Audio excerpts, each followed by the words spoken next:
जबलपुर में हुई शिक्षा माफियाओं पर कार्रवाई को लेकर जिला कलेक्टर दीपक सक्सेना ने पत्रकारों को बताया कि जो किताब बच्चों को दी गई उन किताबों में 95% किताब फर्जी हैं। नाम और लेखक का नाम बदलकर बुक के ऊपर का कवर चेंज कर दिया गया। इस पर आम जनता भी गूगल में सर्च कर पता लगा सकती है कि जो किताब आपके बच्चे पढ़ रहे थे वो किताब असली है या नकली। दूसरा, स्कूल संचालक सवाल कर सकते हैं कि किताबें फर्जी क्यों दी जा रही थी। इस तरह प्रकाशक भी फर्जी और लेखक का नाम भी सही नहीं है, जिससे साफ होता है कि बच्चों के भविष्य के साथ किस तरह से स्कूल संचालक और स्कूल माफिया खिलवाड़ कर रहे थे। बुक्स के मामले में तो नो डाउट हमने बड़ा डिटेल जांच की है और बुक्स में काफ़ी सारा फर्जीवाड़ा पाया गया है। मूल रूप से तो सारी किताबें लगभग 85-90% के आसपास किताबें फर्जी हैं। कुछ इंटरेस्टिंग पॉइंट्स ये भी आए हैं कि एक ही तरह की किताब है, एक ही प्रकाशक है, एक ही लेखक है, केवल कवर चेंज करके उसकी MRP चेंज कर दी गई है। ये बात मैं शुरू से कह रहा हूँ कि जो फर्जी ISBN वाली जो किताबें हैं उन पे MRP मनमर्जी से डाली गई है। कुछ किताबें किसी जगह पे हमको मिल गई हैं कि एक किताब मिली, उसके जस्ट बगल में दूसरी मिल गई। 25,000 से ज़्यादा किताब है। ये जो कल एग्ज़ाम्पल एक हमने जारी किया है, मुझे लगता है ये एक एग्ज़ाम्पल नहीं, ऐसे 2500 केस मिलेंगे।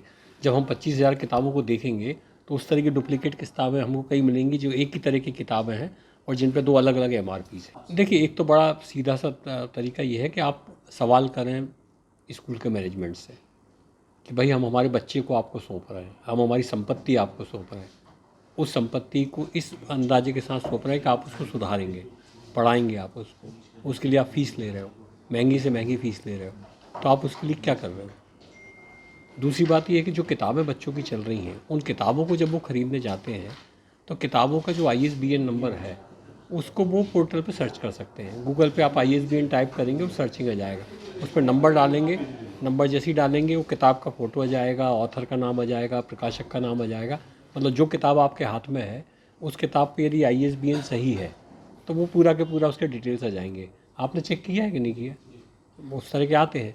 यदि नहीं आती तो किताब फर्जी, फिर उस पर क्वेश्चन उठाना चाहिए। स्कूल मैनेजमेंट से पूछना चाहिए कि आपने ऐसी किताब कैसे सिलेक्ट कर ली इसको।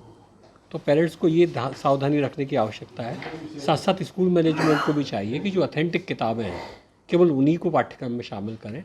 ऑथेंटिक किताबों में सबसे इम्पोर्टेंट फैक्टर ये है कि जो ऑथेंटिक किताब है वो सर्वसुलभ होती है, जगह जगह मिलती है। आप गूगल पे डालोगे, अमेज़ॉन पे डालोगे, फ्लिपकार्ट पर डालोगे, वो किताब 25 जगह मिलना आपको बता देगी। अलग अलग है, डिस्काउंट क्या है वो भी बता देगी। तो ऐसी किताबों को सिलेक्ट करना चाहिए। हमने निर्देश जारी किए हैं, मैंने अपने स्तर से निर्देश जारी किए हैं कि 1 अक्टूबर तक आप फाइनल कर दीजिए। जो आपकी फर्जी ISBN वाली किताबें हैं उनको बाहर कर दीजिए।